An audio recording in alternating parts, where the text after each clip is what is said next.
In this video, I'll describe how you should be using the study guide to study for the midterm exam, which takes place on March 25th. That's Monday.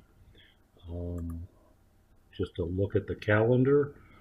We're on the 16th right now. The 25th is the second Monday from now. I will be gone the entire week of the 18th through the 23rd. I'll be in Ecuador doing some research. I will be back in town on the 24th. I will have email connection at some points during that week. And if you have any questions, feel free to email me at my AUM email address. So let's first look at announcements. We have a couple announcements. One was about student ethnoblogs and how you should be relating the ethnography you're reading right at the moment to the materials in the learning modules and chapter readings in your textbook. I did grant an extension on the time available for the midterm. So on March 25th, it will be available from 8 o'clock in the morning until 11 p.m. at night. You will take it online. You will find it on the 25th under the assessments section of Blackboard. You'll click on that. You'll click on another link that has that particular assignment. Open it up. It's multiple choice. You'll respond to each question with the best response by checking the box and saving as you go along, then save and exit at the end. You'll receive your score instantly. So that's all about how to take the midterm. Let's look at the midterm study guide. This is the announcement on that. We're going to go to the content section. There is an automatic link here, but we'll go to the content section of Blackboard. Left click on the study guide.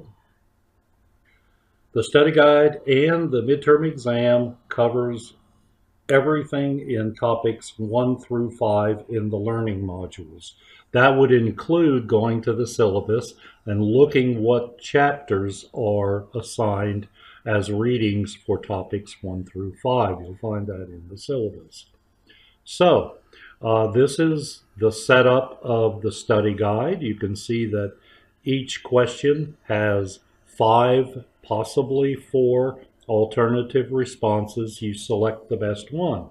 So how do you go about doing this? Well, let's look at the first question. Which of the following correctly identifies the subdisciplines of anthropology? So that deals with topic 1, which is general lecture, PowerPoint, and a chapter on the discipline of anthropology. So let's go back to the content section. I'm going to leave this tab up. We can switch back and forth and go into learning modules. So left click on learning modules. Let's go to topic 1, left click on that. The first item that comes up is Bourget-Lee, 1969, an article about eating Christmas in the Kalahari. You should have read this. That's not going to give you a response to that particular question. We have a lecture video. You should look at this. A part 2 lecture video.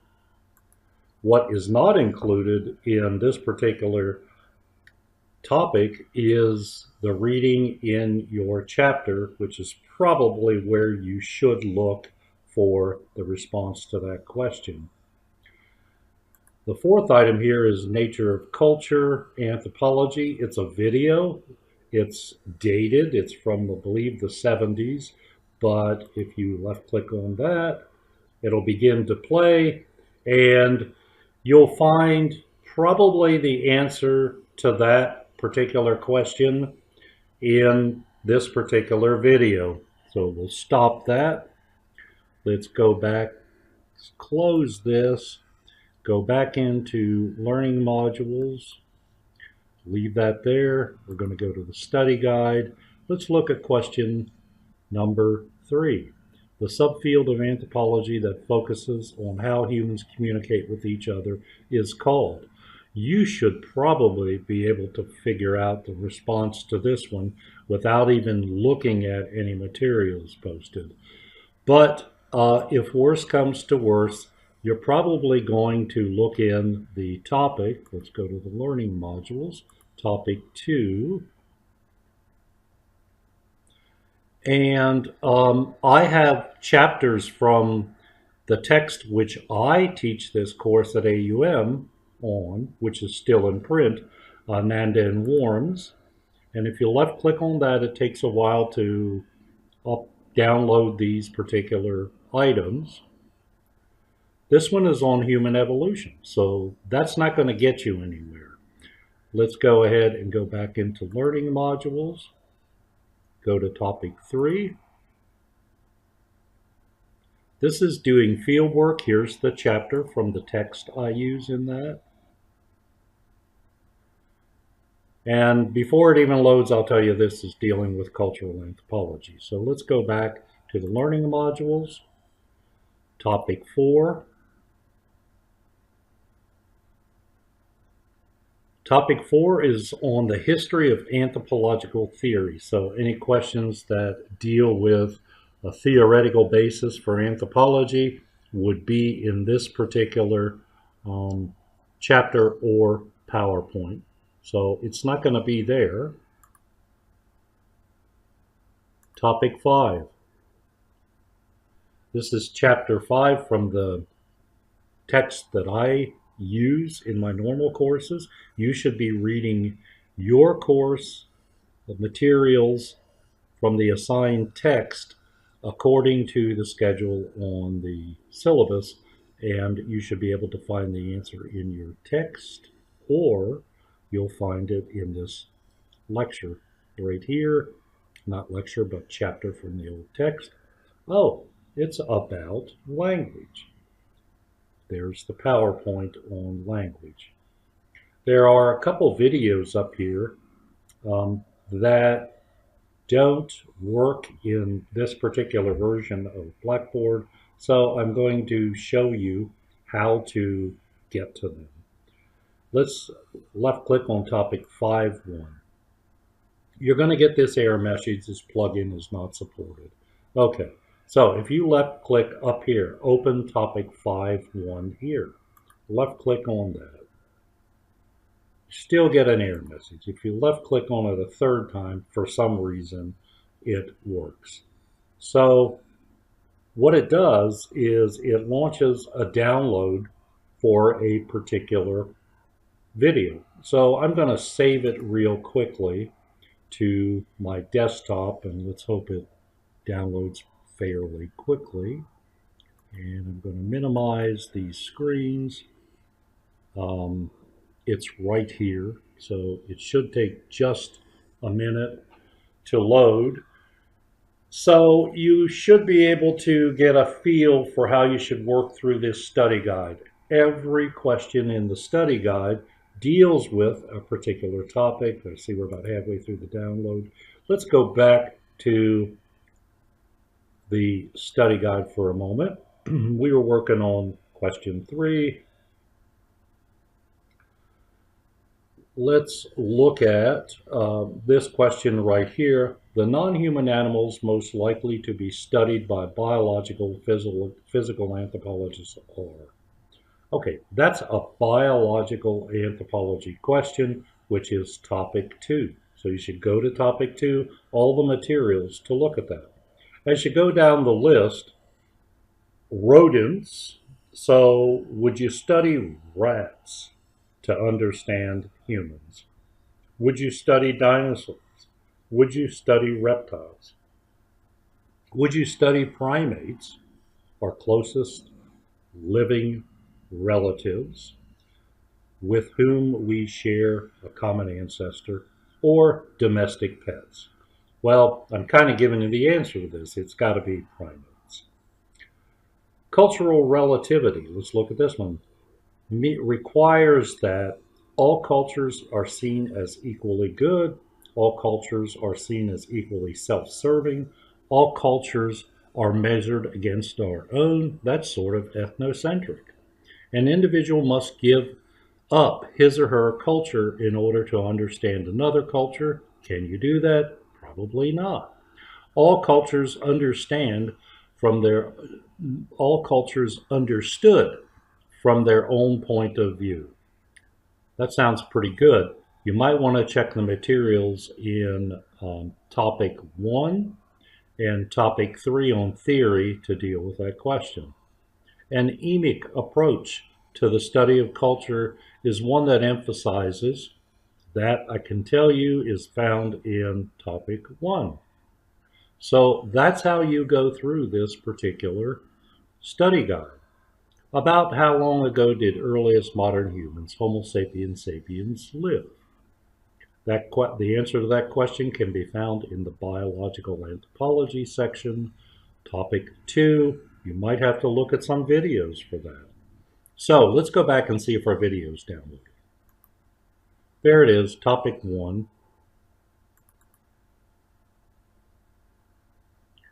And you can maximize this screen. It's on language and culture. That's topic 5, I'm sorry. So escape, and you'll get some information from this as well. Let's go back again to Blackboard. Study guide. Australopithecines and Homo habilis probably survived primarily by biological anthropology question. What is androcentric bias? That's in the history of anthropological theory. And androcentric means that it's male biased. The second part of the study guide is ordered a little bit differently. I have to tell you there are 80 questions on this study guide. Out of these 80 questions, 50 will appear on the exam in the exact wording that they appear on this study guide. So this question, if it's going to be on your exam, will read exactly like this. The responses will be exactly like this. They will not be in that order, and it certainly won't be question number 2. Probably will not be question 2. So 50 of the questions will be drawn from this group of 80 questions. So if you go through this and study well and have the responses to this down, and they are correct, you will do well on the test. I've had good luck with this. This is directed study. I don't have a problem giving these out in advance, the questions, because these are the things I want you to know. So this is the knowledge I want you to know at the point we are right now, which is halfway through the semester. So you may study in groups. I have some admonition about that. That is, don't trust anybody other than yourself to get the correct answer to this. So don't ask somebody to do the first 10, another person to do the first 20. You'll do the next 10 or 20 through 30 or something like that, and then rely on them to give you the correct answer. So don't do it that way. Look these questions up for yourself and do your research. I've had relatively good luck with this sort of study guide. I've been doing this for years. Most students do quite well on this if they study. If you don't study, you could do terribly on this. I have had midterm exams where I gave out study guides similar to this, and there are students who scored 14% on that exam. Clearly, they did not study because these answers are in the materials. Because this is an online course, I can't lecture in front of you every Tuesday and Thursday in person respond to your questions. So the burden is on you to, number one, stay motivated, and number two, to keep up with the material. So with that in mind, the exam is Monday, March 25th. I will be gone all next week. So study well, and I wish you good luck on your exam. The other thing you need to keep in mind is that I'm not here to fail students. I'm here to provide you with the materials to understand the discipline of anthropology and globalization. So, with that in mind, I look fairly at my exam results. I do the statistics. If one student scored 100 on an exam, that means every student could have scored 100. So I also look at questions where 50% of the class um, responded incorrectly. Generally, what I will do is give everybody credit for that. So I do work on a curve basis. If the highest score on an exam is 85%, everybody gets 15 points because I raised that highest score to 100. So I'm quite fair. The only thing is, it's up to you to contact me if you have any issues or questions before the exam or after the exam. So, with that in mind, enjoy your week and study well.